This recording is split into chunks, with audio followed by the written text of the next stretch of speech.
Hello दोस्तों, कहानियों की दुनिया में आप सभी का स्वागत है। आज हम सुनेंगे शरत चंद्र चट्टोपाध्याय द्वारा लिखित एक बांग्ला कहानी बिराज बहू का शेष भाग। पता नहीं किस तरह सुंदरी को घर जाने की बात नमक मिर्च लगाकर बिराज के कानों में पड़ गई। पड़ोस की बुआ आई थी, उसने खूब आलोचना की। बिराज ने सब कुछ सुनकर गंभीर स्वर में कहा, बुआ माँ, आपको उनका एक कान कांच लेना चाहिए था। बुआ बिगड़ कर बोली, तुम जैसी बातुनी इस गांव में नहीं है। बिराज ने नीलांबर को बुलाकर कहा, सुंदी के यहाँ कब गए थे? नीलांबर ने डरते हुए उत्तर दिया, काफी दिन हो गए हैं, कुंटी का समाचार पूछने गया था। अब मत जाना, मैंने सुना है कि उसका चरित्र खराब है। नीलांबर चुप रहा।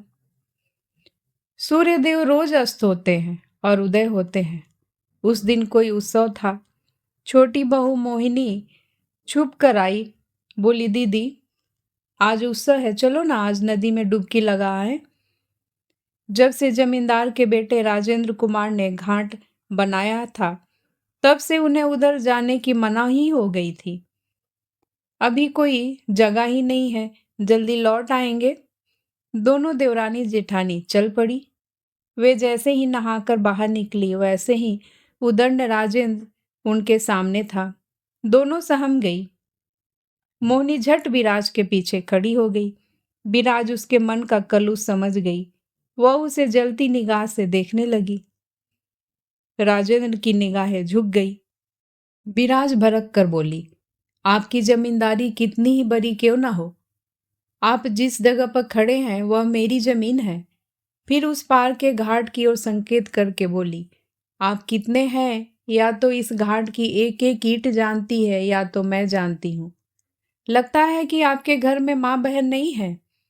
मैंने कई दिनों पहले आपको अपनी दासी से कहलवाया था कि यहाँ ना आया करे। राजेंद्र फिर भी मौन रहा। विराज ने फिर कहा, आप मेरे पति को नहीं जानते। यदि जानते होते तो इधर ना आते। दोबारा आने के पहले उन्हें अच्छी तरह जान लीजिएगा। विराज घर के पास पहुंची थी कि पीताम्बर ने पूछा, भाभी अभी अभी तुम किससे बात कर रही थी?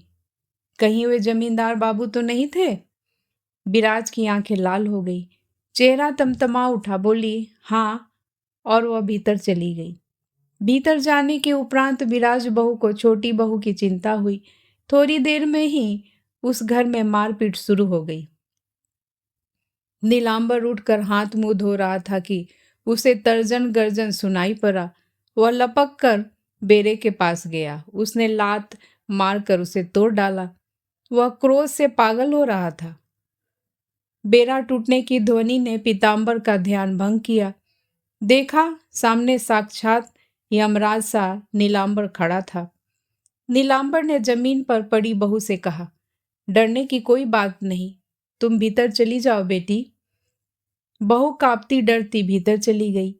नीलांबर ने बड़े ही संयम स्वर में कहा, बहू के सामने तेरा अपमान नहीं करूंगा, पर यह मत भूलो कि जब तक मैं इस घर में हूं तब तक यह अत्याचार नहीं चलने दूंगा। उस पर हाथ उठाया तो मैं तेरा हाथ तोड़ दूंगा। वह जाने लगा तो पीताम्बर ने कहा, घर पर मारने तो चले आए, पर उसका कारण भी तो जानते जाओ। नहीं जानता और जानना भी नहीं चाहता। लगता है मुझे यह घर छोड़कर जाना पड़ेगा। नीलांबर ने पल भर उसकी ओर देखकर कहा, मैं ये अच्छी तरह जानता हूं कि यह घर छोड़कर किसे जाना पड़ेगा, और जब तक यह नहीं हो जाता तब तक धैर्य धारण करके बैठे रहो। पर वह नहीं बैठा। उसने नीलांबर से कहा, आज तड़के भाभी और छोटी बहू नहाने गई थी। वहां राजेंद्र खड़ा था, बदनाम और चरित्रहीन। भाभी ने उसे आधे घंटे तक बातचीत की। क्या यह तुमने आंखों से देखा? पीताम्बर कुछ पीछे की ओर होकर बोला, हाँ, मैंने आंखों से देखा। नीलांबर ने थोड़ी देर सोचकर कहा, हाँ, यह तुमने कैसे जान लिया कि बात करना जरूरी नहीं है? पीताम्बर बोला, यह तो मैं नहीं जान सका कि मेरी छोटी बहू को मारना पीटना उचित था या नहीं, पर वह घाट छोटी बहू के लिए नहीं बनाया गया था। नीलांबर के तन बदन में आग लग गई। वह क्रोधित होकर झपटा, फिर सहसा रुक गया। उसकी ओर घूरते हुए बोला, तू जानवर हो गया है। मेरा छोटा भाई है, इसलिए तुम्हें शाप न देकर क्षमा करता हूँ, मगर अपने बड़ों के लिए जो कुछ तुमने कहा है उसके लिए भगवान तुम्हें क्षमा नहीं करेगा। वह टूटा टाटा सा अपने घर के आंगन में घुस गया और टूटे बेरे के सूत स्वयं बांधने लगा। बिराज सब कुछ सुनकर लज्जा से भर गई। एक बार तो उसके मन में आया कि सारी बातें साफ कर दे, पर वह लज्जा के कारण ऐसा नहीं कर सकी। उसे बार बार लगा कि वह कैसे अपने पति को कहे कि एक पराया मर्द उसे ललचाई निगाहों से देखता है। बेरा बांध कर नीलांबर बाहर चला गया। कई दिन बीत गए, बिराज और नीलांबर में वार्तालाप नहीं हो सका। बिराज भीतर ही भीतर घुटने लगी, मगर आंतरिक संघर्ष के कारण वह ऐसा नहीं कर सकी। उस दिन पूजा पाठ करके नीलांबर उठने ही वाली थी कि बिराज आंधी की तरह आई और नीलांबर के समक्ष खड़ी होकर लंबे लंबे सांस लेने लगी। नीलांबर ने आश्चर्य से सिर ऊंचा किया। तब बिराज होठ बीच कर कह उठी, मैंने क्या दोष किया है कि तुम मुझसे बोलते नहीं? बोलो बोलो। नीलांबर हंस पड़ा, बोला, वाह, यह भी खूब रही। तुम स्वयं भागती फिरती हो, मैं भला किससे बात करूंगा? ठीक है, मैं भागती हूं, पर तुम भी मुझे बुला सकते थे। नीलांबर ने कहा, जो व्यक्ति भागता फिरे उसे पुकारना पाप है। पाप? तो तुमने छोटे बाबू की बातों पर विश्वास कर लिया है? और क्रोध और पीड़ा के मारे सुबक पड़ी। फिर भर्राई आवाज में चीख कर बोली, ओह, यह सब मिथ्या है। तुमने क्यों विश्वास किया? नदी तट पर तुमने राजेंद्र से बातें नहीं की थी? की थी, तो क्या मैंने इतने भर में विश्वास कर लिया? फिर मुझे सजा क्यों नहीं देते? नीलांबर हंस पड़ा। उसकी निर्लज उज्जवल हंसी के बीच उसकी आकृति दीप्त हो उठी। दायां हाथ ऊंचा करके बोला, जरा मेरे पास आओ। आओ, मैं बचपन की तरह एक बार तुम्हारा कान फिर मल दूं। बिराज रो पड़ी। आज वह समझौता करना चाहती थी। वह समझती थी कि नीलांबर को उस पर बहुत विश्वास है। आज मैं दिन भर राजेंद्र की प्रतीक्षा करता रहा। क्यों? उससे दो बातें किए बिना मैं अपने को दोषी समझूंगा? नाना। भय और उत्तेजना से बिराज घिर गई। बोली, अब इसे लेकर तुम एक शब्द भी नहीं बोलोगे? उसके नैनों के भाव से नीलांबर को बहुत ही भय हुआ। बोला, एक पति होने के कारण मेरा कर्तव्य है। बिराज बिना कुछ कहे सुने बोल पड़ी, पहले एक पति के दूसरे कर्तव्य को तो पूरा करो। ठीक है। वह चुप हो गया। थोड़ी देर बाद बोला, बिराज, मैं बहुत ही निकम्मा हूँ। बिराज कुछ कहना चाहती थी, परंतु उसके मुंह से कुछ भी नहीं निकला। कई दिनों बाद आज अनुग्रह की जो कड़ी जुड़ने वाली थी, उन दोनों दुखी दंपति के बीच अचानक फिर छिन्न भिन्न हो गई। दोपहर को सन्नाटा होने पर छोटी बहू रोती हुई आई और बिराज के पैरों पर गिर पड़ी। वह 2 दिनों से इसी अवसर की तलाश में थी। पति को जो गलतफहमी हुई थी, उसी के भय से वह घबरा गई थी। रोती हुई बोली, दीदी, उन्हें तुम शाप मत देना। उन्हें यदि कुछ हो गया तो मैं जी नहीं सकूंगी। बिराज ने उसका हाथ पकड़कर उठाते हुए कहा, बहन, मैं शाप नहीं दूंगी। इनमें इतनी शक्ति नहीं है कि मेरा कोई अहित कर सके, किंतु तुम जैसी सती लक्ष्मी पर निरपराध हाथ उठाना, उसे तो माँ दुर्गा भी सहन नहीं करेगी। मोहिनी कांपती हुई आंसू पोंछकर बोली, दीदी, मैं क्या करूं? उनका स्वभाव ही ऐसा है। जिस ईश्वर ने उन्हें क्रोधी बनाया, वे ही उन्हें क्षमा करेंगे। तो भी मैंने समस्त देवी देवताओं की प्रार्थनाएं की है, किंतु मैं पापिन हूँ। किसी ने मेरी प्रार्थना नहीं सुनी दीदी। एक दिन भी ऐसा नहीं जाता। कहते कहते वह सहसा रुक गई। अभी तक विराज का ध्यान छोटी बहू की कनपट्टी के काले दाग पर नहीं गया था। उसने आश्चर्य से पूछा, तेरा यह मार का निशान है? छोटी बहू ने शर्मा कर अपना सिर झुका लिया और गर्दन हिला दी। विराज ने पूछा, किसने मारा? मोहिनी वैसे ही सर झुकाए बोली, अपने पांव की चट्टी से क्रोध में वे पागल हो जाते हैं। यह मुझे मालूम है, मगर विराज स्तब्ध सी खड़ी रही। उसकी आंखें जलने लगी। थोड़ी देर बाद बोली, यह सब तुमने कैसे सहन कर लिया? छोटी बहू ने बिगलित स्वर में कहा, मुझे आदत पड़ गई है।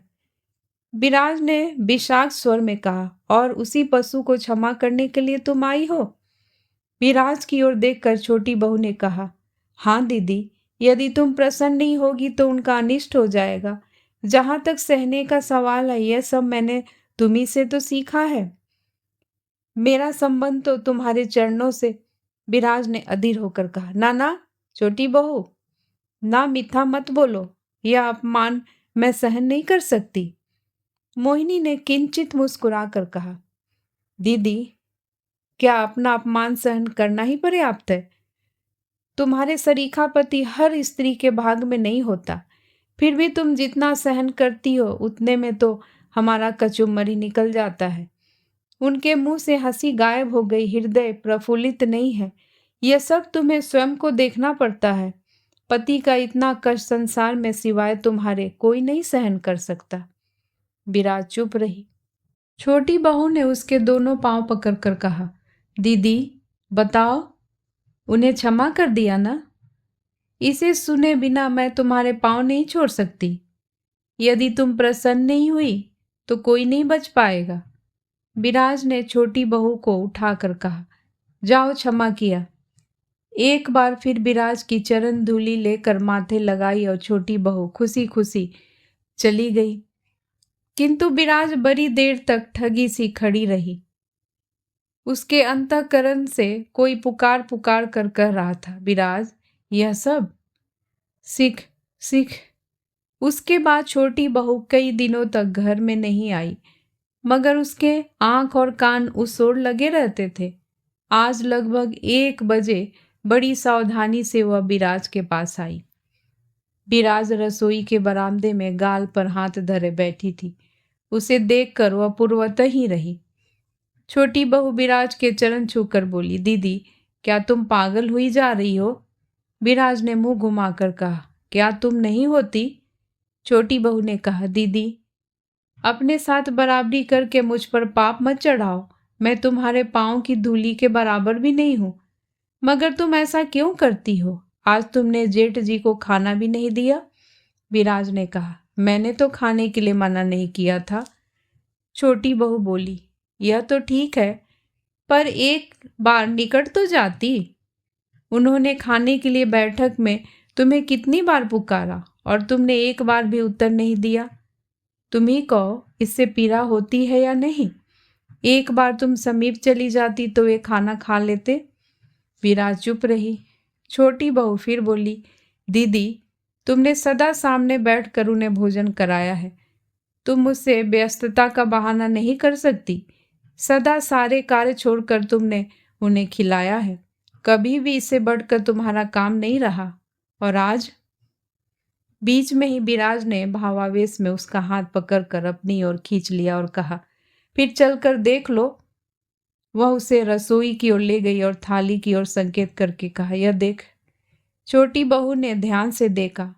एक काले रंग की पथरी में बिना साफ किए मोटे भात और उसी के समीप करेमू की थोड़ी सी भाजी, और कोई साधन न होने के कारण विराज उन्हें नदी के किनारे से तोड़ लाई थी। छोटी बहू की आंखें भर आई। वह विराज के नयन कोर जरा भी नम न हुई। दोनों देवरानी और जेठानी एक दूसरे को अपलक देखती रही। विराज ने सहज स्वर में कहा, तुम भी एक पत्नी हो। तुम भी थाली में परोसकर पति को खिलाना पड़ता है। मगर क्या कोई पत्नी ऐसा खाना परोसकर पति के सामने संसार में बैठ सकती है? पहले बता, फिर मुझे भरपूर गाली दे, मैं एक शब्द भी नहीं कहूंगी। विराज कहने लगी, छोटी बहू, तुम नहीं जानती, देवयोग से कभी रसोई अशुद्ध हो जाने से उन्होंने नहीं खाया हो तो मैं नहीं जानती हूँ मुझ पर क्या गुजरी है। और अब भूख के वक्त उनके सामने यह सब खाना पड़ता है तो महसूस होता है अभी अभी नहीं मिलेगा।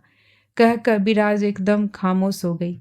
वह छोटी बहू की छाती पर पछाड़ खाकर गिर पड़ी और उससे लिपट लिपट कर जोर जोर से विलाप करने लगी। बड़ी देर तक दोनों सगी बहनों की तरह लिपटी रही। काफी देर तक दोनों एक अटूट नारी हृदय खामोशी से आंसुओं से भींगता रहा। इसके बाद विराज ने सिर उठाकर कहा, ना, मैं तुमसे कुछ भी नहीं छुपाऊंगी, क्योंकि तुम्हारे सिवाय मेरा दुख समझने वाला कोई नहीं है। मैंने काफी सोच विचार कर समझ लिया है कि जब तक मैं यहाँ से दूर नहीं चली जाऊंगी, उनका कष्ट और दुख नहीं हर होगा। यहाँ रहने पर मैं उनका मुख देखे बिना नहीं रह सकती। मैं चली जाऊंगी। बता, मेरे जाने के बाद तुम उनकी देखभाल कर लोगी? छोटी बहू ने आंख उठाकर कहा। कहाँ जाओगी? विराज के अधरों पर एक मलान हंसी की रेखा खींच गई। कुछ हिचकिचाहट के बाद बोली, यह नहीं जानती कि कहाँ जाऊंगी, कहाँ जाया जाता है। सुना है इससे बड़ा पाप कोई नहीं है, फिर भी दिन रात की कुढ़न घुटन तो मिट जाएगी। बात का मर्म समझकर मोहिनी सिहर उठी। उसके मुख पर हाथ रखकर उसने कहा, छी, ऐसी बात जवान पर नहीं लानी चाहिए। दीदी, जो आत्महत्या की बात करता है उसे पाप लगता है, और जो सुनता है उसे भी। छी, दीदी, यह तुम्हें क्या हो गया है? विराज ने कहा, यह भी नहीं जानती कि मुझे क्या हो गया है। बस इतना ही जानती हूँ कि मैं अब उन्हें खाना नहीं दे सकती। मुझे छू कर कहो कि जैसे भी होगा तुम भाइयों में मेल करवा दोगी। प्रतिज्ञा करती हूँ। मोहिनी बैठ गई। फिर पूरी सख्ती से उसके दोनों पांवों को जोर से पकड़कर कहा, कहो, आज मुझे भी एक भीख दोगी? विराज ने पूछा, क्या? ठहरो, मैं आती हूँ। उसके जाने के लिए कदम उठाया ही था कि विराज ने छोटी बहू का आंचल पकड़ लिया। कहा, ना, मत जाओ, मैं तिल भी किसी से नहीं लूंगी। छोटी बहू ने कहा, क्यों नहीं लोगी? विराज ने तेजी से सिर हिलाते हुए कहा, यह नहीं हो सकता, मैं किसी का कुछ भी नहीं ले सकती। छोटी बहू ने विराज की आकृति की उत्तेजना को पल भर देखा। वह धम से बैठ गई। अपने पास खींच कर बिठाते हुए कहा, तो सुनो दीदी, पता नहीं क्यों तुम मुझे पहले प्यार नहीं करती थी और न ही ठीक से वार्तालाप। इसके लिए मैं न जाने कितनी बार छिप कर रोई हूँ और कितने ही देवी देवताओं की मनौती मानी है। उन्होंने भी आज सिर उठाकर देखा और तुमने भी बहन कहकर पुकारा। अब मुझे इस स्थिति में देखकर तुम मुझे सुखी नहीं कर पाओगी तो कितनी आकुल व्याकुल होगी। विराज सिर झुकाए निरुत्तर रही। छोटी बहू ने शीघ्रता से एक टोकरी में खाने पीने का सामान लाकर दे दिया। विराज स्थिर होकर देख रही थी। जब छोटी बहू समीप आकर उसके आंचल में एक सोने की मोहर बांधने लगी तो वह आतंकित होकर चीख पड़ी, ना ना, यह नहीं हो सकता, मर जाने पर भी नहीं हो सकता। मोहिनी संभल गई। वह भी दृढ़ स्वर में बोली, होगा, और जरूर होगा। क्यों नहीं होगा? मेरे जेठ जी ने ही विवाह के समय इसे मुझे दिया था। उसने वह विराज के आंचल में बांध दी, फिर चरण धूलि लेकर चल पड़ी। मागरा के गंज का पीतल का इतना पुराना कारखाना एकाएक बंद हो गया। चांडाल जाति की उसकी परिचित लड़की यह समाचार सुनाने के लिए आई। सांचों की बिक्री बंद हो जाने के कारण उसे क्या क्या नुकसान हुआ, उनका ब्यौरा वह सिलसिलेवार देने लगी। विराज चुपचाप सुनती रही और गहरा सांस छोड़कर वह रह गई। वह लड़की हताश थी क्योंकि उसके दुख का हिस्सा बांटने वाला कोई नहीं था। वह दुखी होकर चल पड़ी, परंतु उसे क्या पता विराज की इस सांस में न जाने कितने दर्द के तूफान छुपे हुए थे। वह क्या जाने कि शांत निश्चल पृथ्वी के नीचे कितने ज्वालामुखी छुपे हुए हैं। नीलांबर ने आकर बताया कि उसे काम मिल गया है।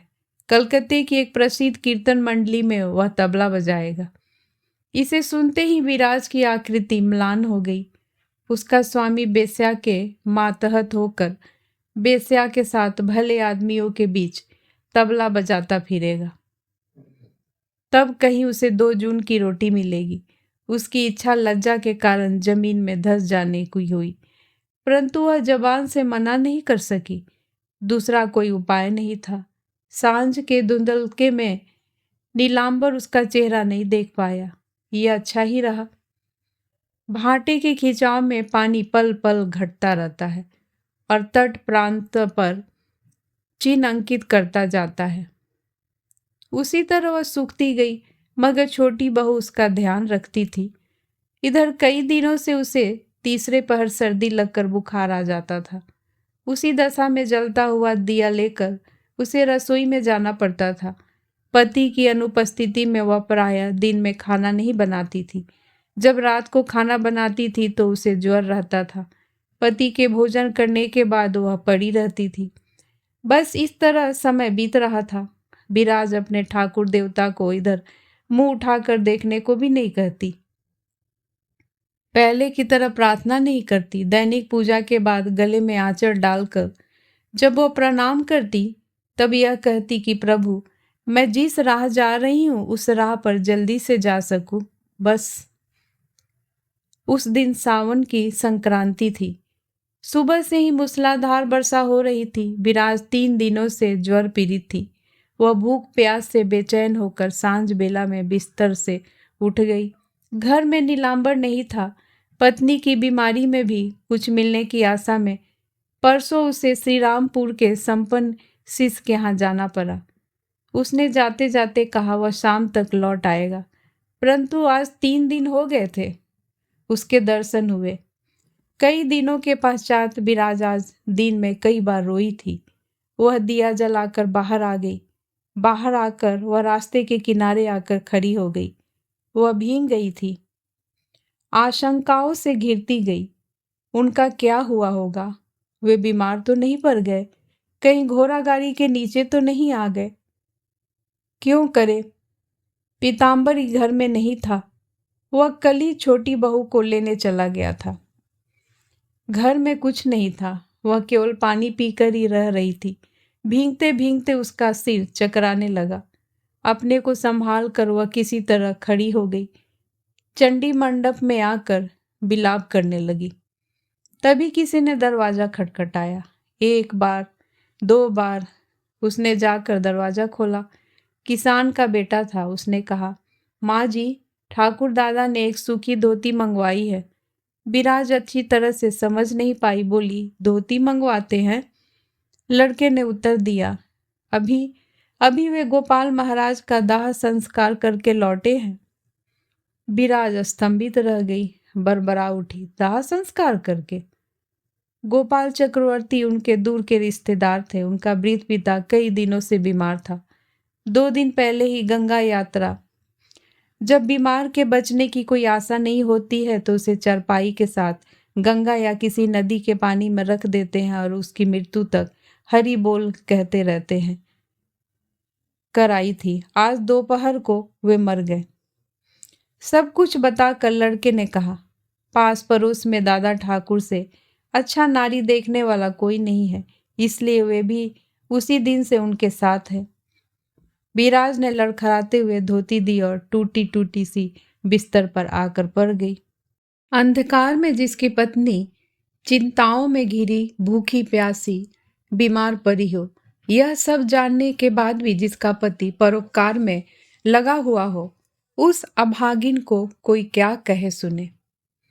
आज उसके श्रांत कलांत मन में वह विचार बार बार आने लगा कि विराज, तेरा इस संसार में कोई नहीं है। न माँ बहन, न भाई बहन, और अब पति भी नहीं है तो बस केवल यमराज। उनके पास जाने के अलावा तुम्हारी आग कभी भी ठंडी नहीं होगी। वर्षा की आवाज, झिंगुरों की झंकार और हवाओं के सन्नाटों में यह कोई तेरा कोई नहीं की आवाज उसके कर्ण कुहरों के चारों ओर गूंजने लगी। भंडार में भात नहीं था, कोठिला में धान नहीं, बाग में फल नहीं, पोखर में मछली नहीं, सुख नहीं, शांति नहीं, स्वास्थ्य नहीं, और घर में छोटी बहू भी नहीं है। और ताजुब तो इस बात का है कि किसी के प्रति उसके मन में अधिक विशेष क्षोभ भी नहीं है। साल भर पहले की इस हृदयहीनता के 100वें हिस्से से भी वह पागल हो जाती थी, तिलमिला जाती थी, पर आज वह असीम अवसाद से मानो विचार शून्य होती जा रही है। वह निर्जीव सी पड़ी हुई न जाने क्या क्या विचारती रही। स्वभाव अनुसार उसे याद आया कि उन्होंने दिन भर से कुछ खाया पिया नहीं है। अब उसका धैर्य जाता रहा। दिया लेकर वह भंडार घर में गई और देखने लगी कि कुछ पकाने के लिए है या नहीं, मगर वहां कुछ नहीं मिला। अनाज के दाने के भी दर्शन नहीं हुए। वह बाहर आकर दीवार का सहारा लेकर सोचती रही। इसके पश्चात फूंक मार कर दिया बुझा दिया, खिड़की खोलकर बाहर निकल गई। घोर अंधेरा, भयानक सन्नाटों और घनी झाड़ियों का फिसल भरा रास्ता भी उसके कदमों को नहीं रोक सका। बाग का दूसरा छोर जंगल जैसा, वहां चंडालों की छोटी छोटी झोपड़ियां थी। बिराज उधर गई, दीवार नहीं थी, इसलिए आंगन में पहुंचकर पुकारा, तुलसी। तुलसी हाथ में दिया लेकर बाहर आया। बिराज को देखकर वह अवाक रह गया, बोल पड़ा, माँ जी, आप? बिराज ने झट कहा, थोड़ा चावल दे। चावल दूं? तुलसी को जैसे यकीन नहीं हुआ। वह इस विचित्र मांग का कोई मतलब ही नहीं समझ पाया। बिराज ने उसकी ओर देखकर कहा, तुलसी, मेरा मुंह मत देख, जल्दी कर। तुलसी ने एक दो और प्रश्न किए, फिर चावल लाकर बिराज के आंचल में बांध कर कहा, इन मोटे चावलों से आपका काम नहीं चलेगा, इन्हें आप खा नहीं पाएंगे। खा लेंगे। तुलसी ने दिया लेकर रास्ता दिखाना चाहा, पर बिराज ने मना कर दिया। बोली, ना रे, अकेले तो वापस नहीं आ सकेगा। और पलक झपकते वह आंखों से ओझल हो गई। बिराज आज चंडाल के घर भीख मांगने आई। भीख मिल भी गई, फिर भी यह अपमान आज उसे नहीं बीन सका। सुख दुख मान अपमान कुछ भी सोच सकने की शक्ति उसमें शेष नहीं रही। घर में आकर देखा तो नीलांबर आ चुका था। पूरे दिनों से उसने पति को नहीं देखा था। देखते ही अथाह आकर्षण उसे खींचने लगा, पर उसने अपने को संभाल लिया। अपने पति को देखकर वह बहुत ही शक्तिमय हो गई। फिर उसे सुन सी देखती रह गई। नीलांबर ने भी एक बार सिर उठाकर झुका लिया। तभी बिराज ने देख लिया कि उसकी दोनों आंखें जवा के फूल की तरह लाल लाल है। वह समझ गई कि मुर्दा फूकने के दौरान इन्होंने कई कई दिनों तक गांजा पिया है। कुछ पलों के उपरांत उसने समीप आकर कहा, खाना नहीं खाया? नहीं। बिराज ने कोई सवाल नहीं किया। वह रसोई की ओर जाने लगी कि नीलांबर ने पूछा, इतनी रात गए तुम कहाँ गई थी? यमराज के घर गई थी। यह कहकर बिराज रसोई में घुस गई। 1 घंटे बाद थाली में भात डालकर वह नीलांबर को बुलाने आई। नीलांबर ऊँघ रहा था। नशे के कारण उसका सिर भारी हो रहा था। वह सीधा होकर बैठ गया। फिर वही सवाल, कहाँ गई थी? बिराज को एक पल के लिए क्रोध आ गया। फिर भी वह संयत स्वर में बोली, इस समय तो खा पी कर सो जाओ, सुबह यह बात पूछ लेना। ना, अभी सुनूंगा, बता कहाँ गई थी? उसके हट पर बिराज को भी हंसी आ गई। बोली, अगर न बताऊं तो? नीलांबर बोला, बतलाना ही पड़ेगा। बिराज ने कहा, पहले खा पी लो, तभी सुन सकोगे। नीलांबर ने इस हल्केपन पर कोई ध्यान नहीं दिया। आंखें तरेर कर सिर उठाया। आंखों में घृणा थी। उसने कठोर आवाज में कहा, तुम्हारी बात जाने बिना मैं तुम्हारे हाथ का पानी भी नहीं पीऊंगा। बिराज ऐसे चौंक पड़ी जैसे काले सांप के डसने पर भी आदमी नहीं चौंकता। लड़खड़ाते हुए पीछे हटती हुई बोली, क्या कहा? मेरे हाथ का पानी तक नहीं पियोगे? नाना, कभी नहीं। बिराज ने पूछी, क्यों? नीलांबर चिल्लाया, पूछ रही हो क्यों? बिराज पति की ओर देखती रह गई। बोली, अब समझ गई? अब नहीं पूछूंगी। जब कल तुम्हारा नशा उतर जाएगा तब तुम अपने आप समझ जाओगे। नीलांबर गुस्से में कहने लगा, तुम यही कहना चाहती हो ना कि मैंने गांजा पिया है? मैंने गांजा आज पहली बार नहीं पिया है कि मैं अपने होश में खो दूं, बल्कि मैं कहना चाहूंगा कि तुम होश में नहीं हो, बुद्धिहीन हो गई हो। बिराज बस उसे देखती रही। नीलांबर ने फिर कहा, बिराज, तुम मेरी आंखों में धूल झोंकना चाहती हो? मैं ही मूर्ख हूं कि पीतांबर की बात पर उस दिन विश्वास नहीं किया। तुमने झूठी कहा है कि मैं घाट पर गई थी। बिराज की आंखें अंगारों सी जलने लगी। फिर भी अपने को संयत करके बोली, मैं झूठ इसलिए बोली थी कि तुम सब कुछ जानकर लज्जित हो उठोगे, फिर भात खा भी नहीं सकोगे। मगर अब लाज शर्म की बात ही खत्म हो गई। तुम अब मनुष्य नहीं रहे, तुमने मुझसे झूठ बोला। इतना बड़ा कपट तो पशु भी नहीं करते। भले ही तुम अपनी बीमार पत्नी को छोड़कर 3 दिनों तक किसी चेले के यहाँ गांजा पीते रहो। बताओ। बताता हूँ। गुस्से में नीलांबर ने बिराज के सिर पर पनडिब्बा उठाकर तराक से दे मारा। सिर पर लगकर जमीन पर गिरकर वह डिब्बा झंझना उठा। खून की धार बिराज की आंख के कोने से बहकर अधर तक फैल गई। बिराज माथा दबाकर चीख पड़ी, तुमने मुझे मारा? नीलांबर गुस्से से कांप रहा था। बोला, नहीं, मारा नहीं। पतिता, मेरी आंखों से दूर रहो, जा। अपना यह चेहरा मत दिखाना, बिराज ने कहा। जाती हूं। एक कदम चलकर वह फिर रुकी। बोली, किंतु तुम सह सकोगे? कल जब याद आएगा कि मैंने अपनी पत्नी को बुखार में पीटा, घर से निकाल दिया, मैं 3 दिनों से भूखी हूं, फिर भी घोर तिमिर में तुम्हारे लिए भीख मांग कर लाई, तब यह सह सकोगे? इस पतिता को छोड़कर रह सकोगे? रक्त बहना देखकर नीलांबर का नशा हिरन हो गया। वह चुपचाप खड़ा रह गया।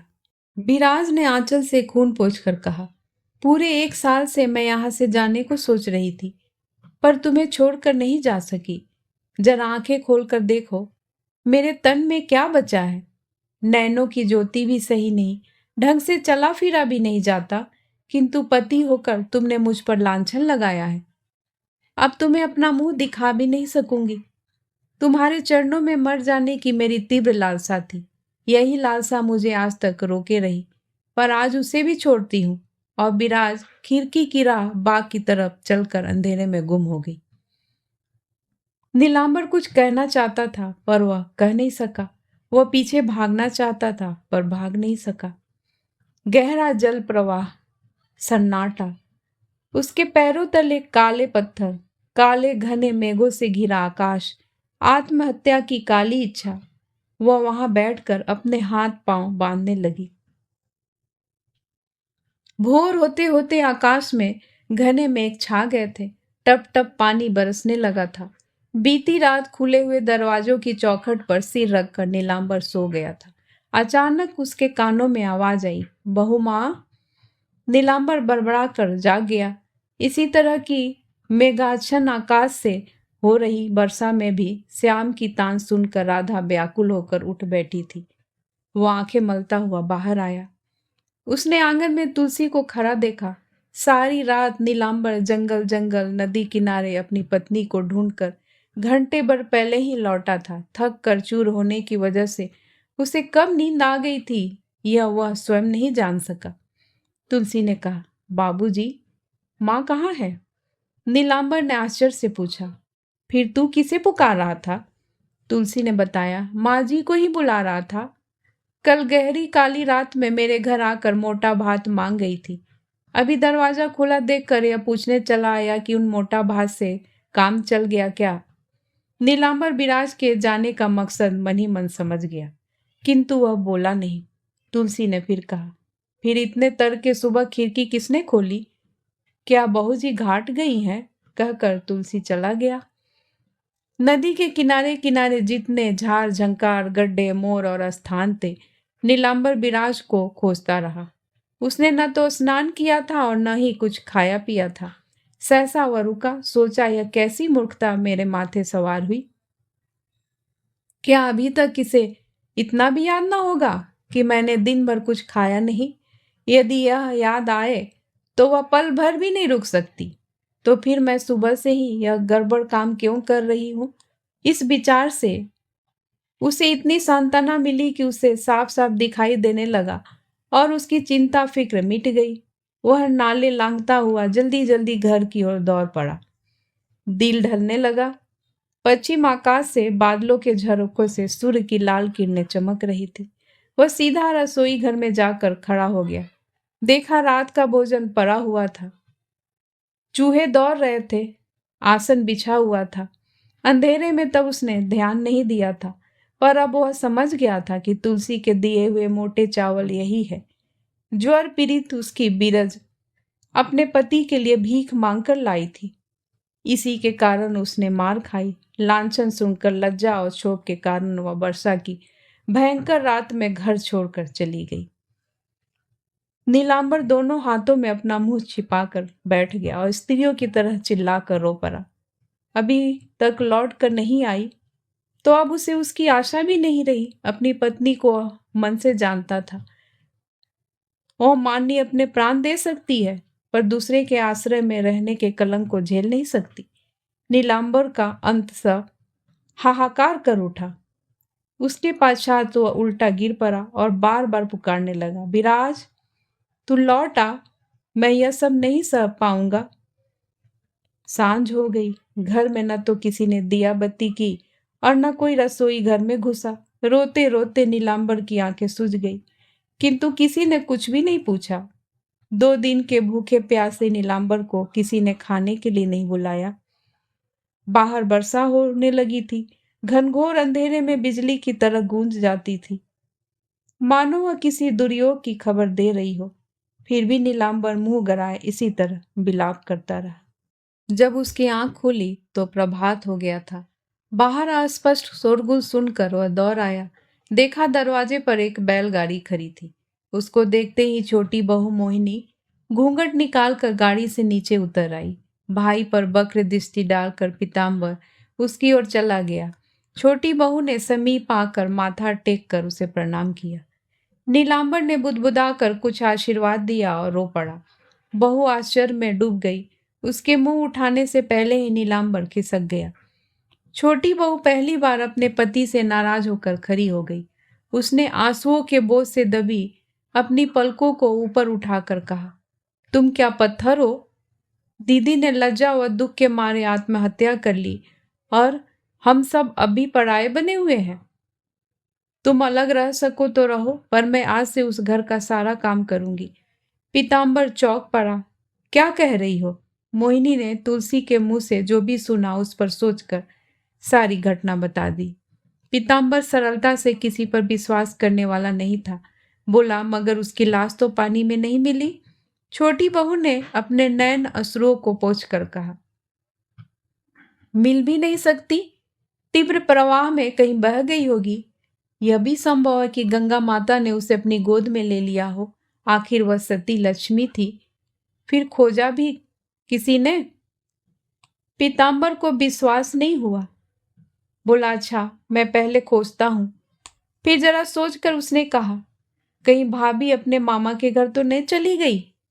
मोहिनी ने सिर हिलाकर कहा, वह वहां कभी नहीं जा सकती। बड़ी स्वाभिमानी है। मुझे लग रहा है कि उसने नदी में कूदकर जान दे दी है। ठीक है, मैं उसका भी पता लगाता हूँ। पीताम्बर उदास मुंह लेकर बाहर निकल पड़ा। अचानक आज भाभी के लिए उसका मन दुखी हो गया। भाभी को ढूंढने के लिए उसने आदमी दौड़ाए। जीवन में पहली बार उसने ऐसा करके पुण्य कार्य किया। अपनी पत्नी को बुलाकर कहा, यदु से कहो कि वह आंगन के बीच लगा बेड़ा तोड़ दे और तुमसे जो कुछ हो सके करो। दादा की ओर तो देखा भी नहीं जाता। फिर वह उदास हो गया। थोड़ा सा गुड़ खाकर तथा पानी पीकर वह बस्ता दबाकर काम पर चला गया। 4-5 दिनों से वह परेशान था। इतने दिनों का नागा उसके लिए काफी नुकसानदेह था। छोटी बहू काम करते करते सोच रही थी और आंसू भी बहा रही थी। जेठ की दशा क्या हो गई होगी, यह तो देखना भी कठिन है। नीलांबर चंडी मंडप में आंखें बंद किए निश्चल बैठा था। सामने दीवार पर राधा कृष्ण का चित्र टंगा था। यह चित्र बेहद सजीव था। उसकी ओर देखकर वह बोल पड़ा, अंतर्यामी प्रभु, तुम तो सर्वदर्शी हो। जब उसने कोई अपराध नहीं किया है तो सारे अपराध मुझ पर डालकर उसे स्वर्ग जाने दो। यहाँ उसने बड़ा दुख पाया है, अब कोई दुख न पाने दो। उसकी बंद आंखों के कोरों से नीर झरने लगा। पिताजी, नीलांबर ने चौंक कर देखा तो उसके सामने छोटी बहू थोड़ा सा घूंघट निकाले खड़ी थी। उसने सहज स्वर में फिर कहा, पिताजी, आज से मैं आपकी बेटी हूँ, भीतर चलिए। आज आपको नहा धोआ कर पूजा वंदना करके कुछ खाना ही होगा। नीलांबर हतप्रभत हो गया। वह छोटी बहू को निरंतर देखता रहा, मानो उसे सालों से किसी ने भोजन पर नहीं बुलाया है। छोटी बहू ने फिर कहा, पिताजी भोजन तैयार है, चलिए। इस बार नीलांबर सब कुछ समझ गया। उसका शरीर बुरी तरह कांप गया, फिर औंधा होकर वह रो पड़ा। हाँ हाँ बेटी, भोजन तैयार है। जिन जिन लोगों ने सुना उसे पक्का विश्वास हो गया कि बिराज नदी में डूबकर मर गई है। विश्वास केवल चालाक पीताम्बर को नहीं था, वह सदा इस बात को लेकर मन ही मन तर्क कुतर्क किया करता था। आखिर नदी में इतने मोर हैं, झार झंखार है, कहीं न कहीं भाभी की लाश तो मिलती। मोहिनी अब नीलांबर से बोलने लगी थी। थाली परोस कर वह आर में बैठ जाती थी। उसने पूछ पूछ कर सब जान लिया था कि सच क्या है और झूठ क्या है। केवल उसने ही जाना कितनी मर्मभेदी व्यथा उसके जेठ के सीने में दबी है। नीलांबर ने कहा, बेटी, चाहे मेरा कितना ही अपराध क्यों न हो, पर मैंने जानबूझकर कुछ नहीं किया। फिर वह माया ममता भुलाकर कैसे चली गई? क्या वह इसी कारण चली गई कि अब उसकी और अधिक सहने की क्षमता मर गई थी? मोहिनी भी बहुत अधिक जानती थी। एक बार उसके जी में आया कि सब कुछ बता दे, कह दे कि दीदी एक दिन जाने की बात कह रही थी और आपका भार मुझे सौंप गई थी, पर वह कुछ भी नहीं कह सकी, चुपचाप खड़ी रही। पीताम्बर ने एक दिन पूछा, क्या तुम दादा से वार्तालाप करती हो? मोहिनी ने उत्तर दिया, हाँ, मैं उन्हें पिता कहती हूँ, इस लिहाज से बातचीत करती हूँ। पीताम्बर ने कहा, लोग निंदा स्तुति करते हैं। लोग इसके अलावा कर भी क्या सकते हैं? वे अपना काम करें और मैं अपना काम करूंगी। ऐसी दशा में मैं उन्हें बचा सकी तो सारी लोक निंदा सह लूंगी। इतना कहकर वह अपने काम में व्यस्त हो गई। 15 माह बीत गए। शारदीय पूजा के आनंद का भाव चारों ओर दिख रहा था। जल थल पवन और आकाश सब उदास उदास। दिन का तीसरा पहर। नीलांबर एक कंबल ओढ़े आसन पर बैठा था। शरीर दुबला, चेहरा पीला पीला, सिर पर छोटी छोटी जटाएं तथा आंखों में विश्वव्यापी करुणा और बैराग। महाभारत का ग्रंथ बंद करके भाई की विधवा बहू को पुकारा, बेटी, मालूम होता है कि पुंटी आदि आज नहीं आएंगे। छोटी बहू ने बिना किनारी की धोती पहन रखी थी। वह थोड़ी दूर बैठी महाभारत सुन रही थी। समय का ध्यान करके वह बोली, पिताजी, अभी समय है, वे आ सकते हैं। ससुर की मृत्यु के उपरांत पुंटी स्वतंत्र हो गई थी। पति और नौकर चाकरों के साथ आज वह पिता के घर आने वाली थी। यह समाचार उसने पहले ही भिजवा दिया था कि पूजा के दिनों में वह वहीं रहेगी। उसे यह भी नहीं मालूम था कि उसकी भाभी चली गई है और उसके छोटे भाई पीताम्बर को 6 माह पूर्व सांप ने काट लिया था और अब वह इस संसार में नहीं रहा था। नीलांबर ने कहा, अगर वह नहीं आती तो ही अच्छा था। एक साथ वह इतने दुख बर्दाश्त नहीं कर पाएगी। लंबे समय के बाद आज उसकी आंखों में अपनी लाडली और स्नेहमयी बहन के लिए आंसू दिखलाई पड़े। सांप के काटने के बाद पीताम्बर ने कोई झाड़ फूक नहीं करने दी, कोई दवा दारू नहीं की। वह सिर्फ अपने भाई के चरणों को पकड़कर बार बार यही कहता रहा, दादा, मुझे कोई दवा नहीं चाहिए, मुझे अपने चरणों की धूली माथे पर लगाने दो तथा मुंह में लेने दो। इससे अगर नहीं बचा तो मैं बचना भी नहीं चाहता। आखिरी सांस तक वह उसके पांव में सिर रगड़ता रहा। उसी दिन नीलांबर आखिरी बार रोया था। आज उसकी वही आंखें फिर भर आई। पतिव्रता साध्वी छोटी बहू भी चुपके से अपने आंसू पोंछने लगी।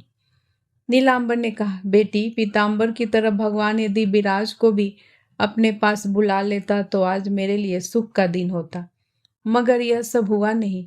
पुंटी अब समझदार हो गई है। अपनी भाभी के कलंक की बात सुनकर उसे घोर पीड़ा होगी, तब वह सिर ऊंचा करके देख भी नहीं सकेगी। सुंदरी अपनी ही आत्मग्लानि में पागल सी हो गई। कुछ दिनों बाद जब उसकी सहन शक्ति खत्म हो गई, तब उसने 2 माह बाद यह बता दिया था कि विराज मरी नहीं, बल्कि वह राजेंद्र बाबू के साथ भाग गई है। तब नीलांबर की आंतरिक पीड़ा उससे देखी नहीं गई। उसने सोचा था कि ऐसी घिनौनी बात सुनकर वह गुस्से से उबल जाएंगे और विराज की याद को अपने दिल से निकाल देंगे। यह बात घर आकर उसने छोटी बहू को बताई थी। यही बात छोटी बहू को याद हो आई। थोड़ी देर चुप रहकर उसने कहा, यह बात ननद जी को नहीं बताई जाएगी। कैसे छुपाऊंगा बेटी? जी सभी जानते हैं, उसे ही पिंटी को बता दिया जाएगा कि बिराज नदी में डूब मरी है। यह नहीं होगा बेटी, सुना है पाप छुपाने से और बढ़ता है। हम उसके अपने हैं, अब हम उसके लिए पाप का बोझ नहीं बढ़ाएंगे। थोड़ी देर बाद मोहिनी बोली, पिताजी शायद यह बात झूठी हो। क्या तुम्हारी दीदी की बातें? छोटी बहू सिर झुकाए खड़ी रही। नीलांबर ने कहा, बेटी तुम्हें मालूम है कि गुस्से में वह पागल हो जाती थी। उसका स्वभाव बचपन से ही ऐसा था। फिर उस पर मैंने जितना अत्याचार और अनादर किया, उसे तो भगवान भी सहन नहीं कर सकता था। 2 क्षण बाद नीलांबर ने हाथ से आंसू पोंछकर कहा, बेटी सभी बातों की याद आती है तो छाती फटने लगती है। उस अभागिन बिराज ने 3 दिनों से खाया पिया नहीं था। बुखार में कांपते कांपते बरसा में भींगते भींगते मेरे लिए चावल मांगने गई थी और इसी अपराध पर मैंने उसे। नीलांबर का कलेजा दर्द से भर आया। धोती का पल्लू मुंह में डालकर उसने अपने उच्छ्वास को रोकना चाहा। छोटी बहू भी उसी तरह रो रही थी। वह भी एक शब्द नहीं बोली। थोड़ी देर संयत होकर अपने आंसू पोंछकर नीलांबर ने फिर कहा, बेटी बहुत कुछ तुम्हें मालूम है, फिर भी सुनो। उसी रात वह उन्मत्त होकर सुंदरी के घर पहुंच गई थी और उसी रात पैसों के लोभ में पड़कर सुंदरी ने उसे राजेंद्र के बजरे में पहुंचा दिया था। बात पूरी होने से पहले ही लज्जा और पीड़ा से तिल मिलाकर छोटी बहू चिल्ला पड़ी, ना ना, यह सच नहीं हो सकता, कदापि नहीं। पिताजी, मेरी दीदी जीते जी ऐसा काम नहीं कर सकती। वह तो सुंदरी को देखना भी पसंद नहीं करती थी। नीलांबर बोला, बेटी शायद तुम्हारी बात ही सच हो। उसके शरीर में प्राण नहीं था। जब उसकी बात और बुद्धि ठीक थी तभी उसने मुझे अपने प्राण अर्पण कर दिए थे। नीलांबर ने अपनी आंखें बंद कर ली, मानो वह अंतर मन से सब कुछ देखने की चेष्टा कर रहा हो। सांध दीप जलाते जलाते छोटी बहू सोच रही थी, दीदी इन्हें पहचानती थी, इसलिए तो एक दिन भी इन्हें छोड़कर जीवित रहना नहीं चाहती थी। 4 साल के बाद पुंटी बिहर आई थी। एक बड़े आदमी की तरह उसके साथ था उसका पति, 5-6 माह का बेटा, 4 दास दासियां और ढेर सारा सामान। नौकर यदु ने सब कुछ स्टेशन और घर के बीच ही बता दिया था। वह दादा की गोद में आकर फूट फूट कर रो पड़ी। उस रात तो उसने पानी तक नहीं पिया। पहले वह भाभी का संकोच करती थी, उससे डरती थी। ससुराल जाने के एक दिन पूर्व उसे भाभी ने डांटा था तो भैया के गले में झूल कर खूब रोई थी। वह दादा को केवल पुरुष ही नहीं बल्कि अपनी माँ भी मानती थी। उसी स्नेहमय दादा को उसने इतने दुख दिए। उसने दादा को जर्जर व पागल सा बना दिया। उस पर उसके क्रोध व दुख की कोई सीमा नहीं थी। अपने दादा के दुखों के सामने उसे अपने दुख बहुत छोटे लगे। उसे अपने ससुराल वालों से घृणा सी हुई। छोटे भाई की सर्पदंश से हुई मृत्यु ने उसे अधिक व्यथित नहीं किया, बल्कि वह छोटी भाभी के प्रति उदासीन हो गई। 2 दिनों के बाद उसने अपने पति को बुलाकर कहा, तुम सब कुछ लेकर चले जाओ, मैं दादा को लेकर पश्चिम की यात्रा करूंगी। अच्छा, तो यह होगा कि आप भी मेरे साथ चले। बहुत वाद विवाद के बाद पुंटी के पति यतीन्द्र ने यह ठीक समझा कि वह अपना माल अस्बाब लेकर वापस चला जाए। वह चला भी गया। यात्रा की तैयारियां होने लगी। पुंटी ने गुप्त रूप से सुंदरी को बुलाया था पर वह नहीं आई। उसने कहलवा दिया था, उसे जो कुछ कहना है वह पहले ही कह चुकी है, अब मैं अपना मुंह और नहीं दिखा पाऊंगी। पुंटी क्रोध में होठ काट कर रह गई। पुंटी की उपेक्षा और निर्मम व्यवहार से छोटी बहू को भी कितनी ठेस लगी वह भगवान ही जानते हैं। वह मन ही मन कह उठी, दीदी तुम्हारे सिवाय मुझे इस धरती पर कौन समझेगा। तुम जहाँ कहीं भी हो सुखी रहो। यदि तुमने वहां से ही मुझे क्षमा कर दिया है तो वही मेरे लिए सर्वस्व है।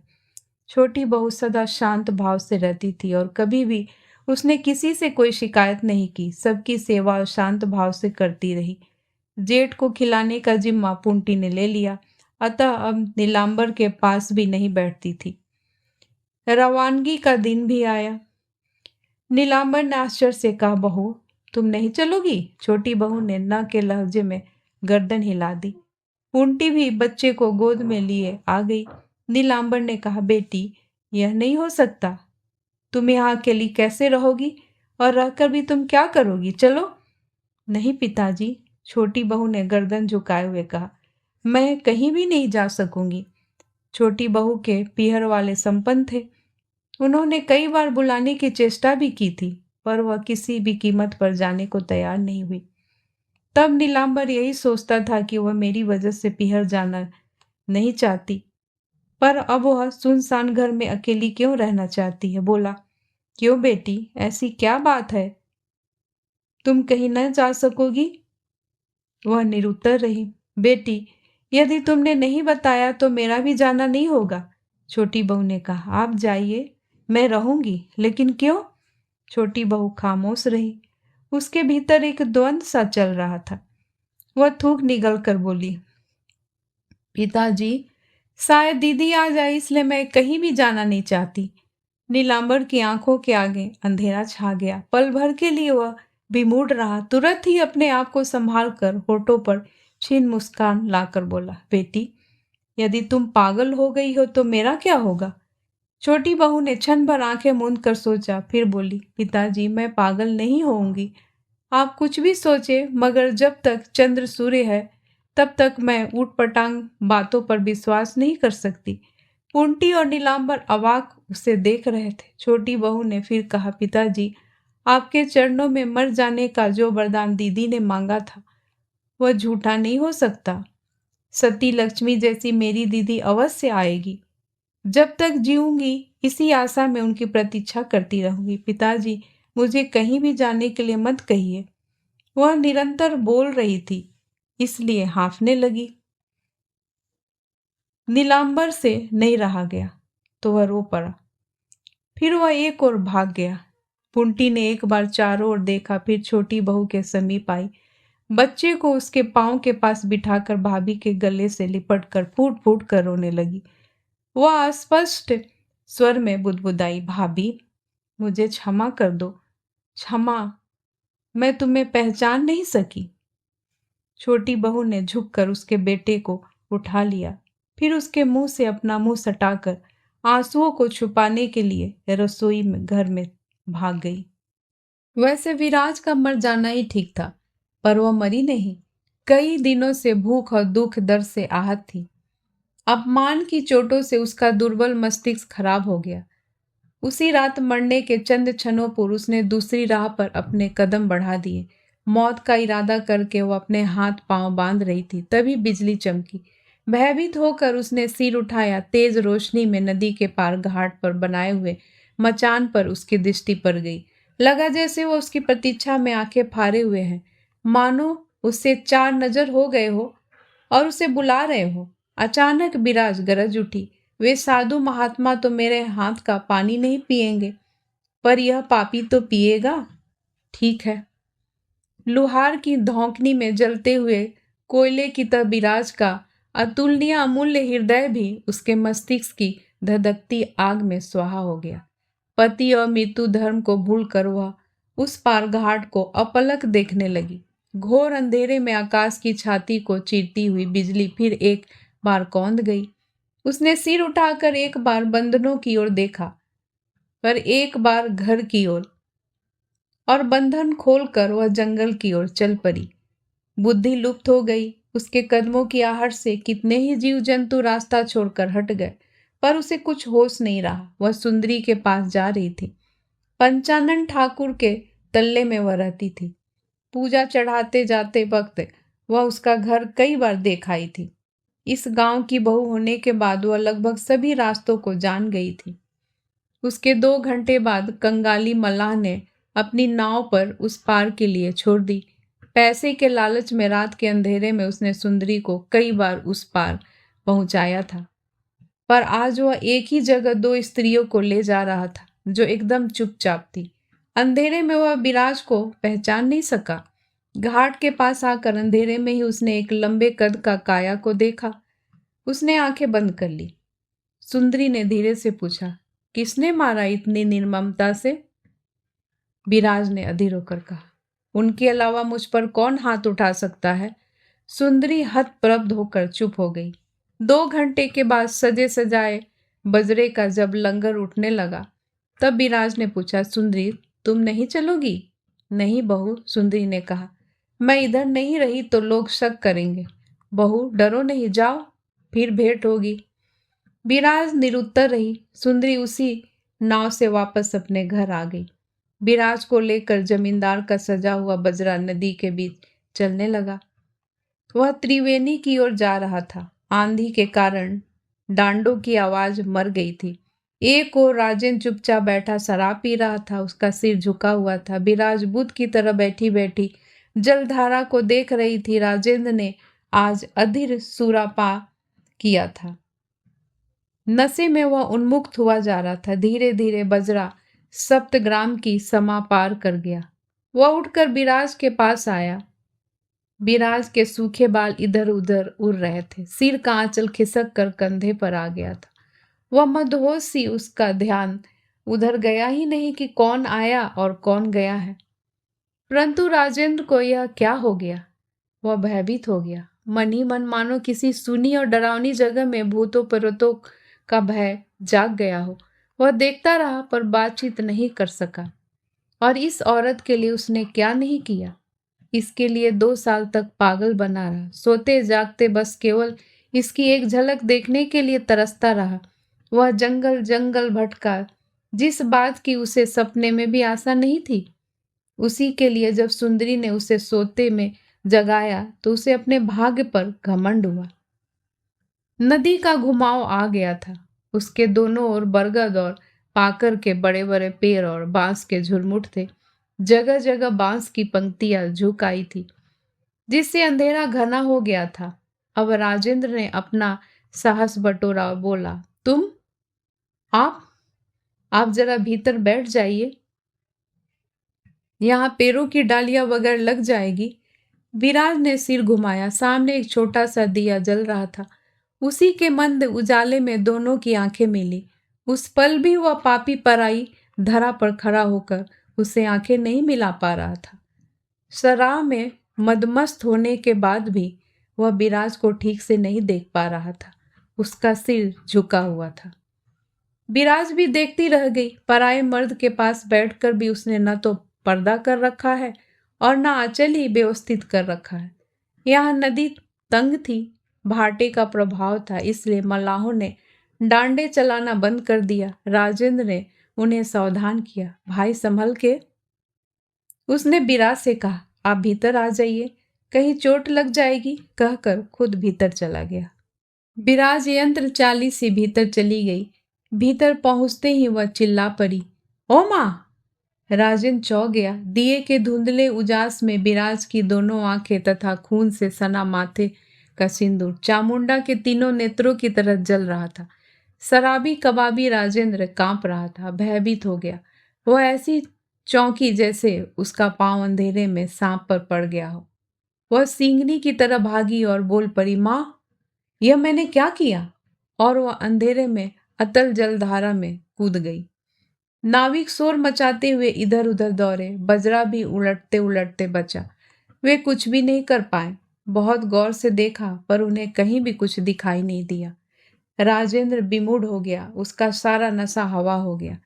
नाविक ने समीप आकर पूछा, क्या किया जाए? पुलिस को सूचना दी जाए? राजेंद्र विहल होकर कहा, क्या जेल की हवा खाने के लिए? अरे गदाई, किसी तरह यहाँ से भाग निकलो। गदाई पुराना नाविक था। राजेंद्र को पहचानता था। ऐसी घटना की परेशानी और चिंताओं से सारे परिचित थे। राजेंद्र की बात का मर्म समझ गए। देखते देखते बजरा वहां से दूर, बहुत दूर निकल गया। राजेंद्र ने कलकत्ता पहुंचकर चैन की सांस ली। पिछली रात जो कुछ भी घटा था उसे याद करके वह कांप जाता था। उसने सोच लिया था कि अब वह उधर कभी मुंह नहीं करेगा। आज तक उसका सामना बाजारू स्त्रियों से हुआ था, किसी सती सावित्री से नहीं। वह आज से पहले नहीं जानता था कि सती क्या होती है। उस चरित्रहीन पापी को पहली बार यह लगा कि मरे सांप से खेला जा सकता है, पर जमींदार का बेटा होकर भी वह जिंदा सांप से नहीं खेल सकता। कई दिन बीत गए। विराज हुगली अस्पताल में पड़ी हुई थी। साथ वाली औरत से जाना कि वो अस्पताल में है। उसने अपनी बातों से याद करने की चेष्टा की कि बहुत कुछ बातें याद भी हो आई कि किस तरह उसके सतीत्व पर पति ने कटाक्ष किया था। पीड़ा और भूख से उसका टूटा और जर्जर शरीर निराधार आरोप को सहन नहीं कर सका। अनेक दिनों से दुख सहते सहते वह पागल हो गई थी। घृणा और दम की मिली जुली भावना के कारण उसने कह दिया कि उनका मुंह नहीं देखूंगी। मरने तो चली गई, पर वह मर नहीं सकी। फिर वह मानसिक दोष के कारण बजरे में चढ़ गई, नदी में कूद पड़ी और तैरकर किनारे आ गई। फिर एक घर के आगे चली गई। बस इतना स्मरण था उसे। यह स्मरण कि उसे कौन लाया था। पराये मर्द का सहारा लेकर वह घर से निकली थी। इसके आगे वह कुछ भी नहीं सोच पाती। वह सोचना भी नहीं चाहती। आहिस्ता आहिस्ता वह अच्छी होने लगी, थोड़ा टहलने लगी, किंतु वह रात दिन यह महसूस करती थी कि वह एक दर्दनाक घटना थी। उसको याद भर करने से उसका शरीर ठंडा पड़ने लगता था और उसे चक्कर आने लगता था। अगहन माह में एक स्त्री ने आकर कहा, अब तुम स्वस्थ हो गई हो, यहाँ से जाना पड़ेगा। वह स्त्री अस्पताल की थी। उसने पूछा, जो लोग तुम्हें यहाँ दाखिल करा गए थे वापस नहीं आए, उनसे तुम्हारा कोई भी नाता रिश्ता नहीं है क्या? ना, मैंने उन्हें तो देखा भी नहीं। वर्षा की एक रात मैं नदी में डूब गई थी, उसके बाद मुझे कुछ भी मालूम नहीं। ओह, तो नदी में डूब गई थी, मगर तुम्हारा घर कहाँ है? उस स्त्री ने स्नेह से पूछा। विराज ने मामा के घर का नाम लेकर कहा, मैं वहां जाऊंगी, वे मेरे घर वाले हैं। वह स्त्री आयु में उससे बड़ी थी। स्नेह से बोली, बिटिया वहां चली जाओ, परहेज से रहना, कुछ ही दिनों में अच्छी हो जाओगी। वह स्त्री दयार्द हो उठी। विराज ने दर्द से विहंस कर कहा, अब कहाँ अच्छी होंगी, यह आंख व हाथ ठीक नहीं हो सकते। रोग के बाद उसकी बाईं आंख से दिखाई देना बंद हो गया था तथा उसका बायां हाथ भी बेकार हो गया था। उस स्त्री की आंखें भर आई, बोली, कुछ नहीं कह सकते, अच्छा भी हो सकता है। दूसरे दिन वह कुछ खर्च और जाड़े के बस दे गई। प्रणाम करके जाते जाते सहता विराज लौट आई। बोली, अगर आपके पास कोई दर्पण हो तो दीजिए, मैं जरा अपना मुंह देखना चाहती हूँ। हाँ, अभी देती हूँ। स्त्री ने उसे एक दर्पण लाकर दे दिया। विराज लोहे के पलंग पर वापस बैठ गई। उसने जैसे ही दर्पण देखा, दर्द से कराह उठाई। असीम वेदना से उसका रोम रोम तरप उठा। उसके लंबे बाल सिर पर नहीं थे, चेहरा विकृत हो गया था, रंग काला पड़ गया था। हे ईश्वर, आपने मुझे ऐसी सजा क्यों दी? हे दयामय, तुम्हें मुझे कुरूप बनाकर क्या मिल गया? मैं जब बीमार थी तब मुझे अपने पति का मुंह साफ साफ दिखाई देता था। मैंने जो कुछ किया वह अचेतावस्था में किया।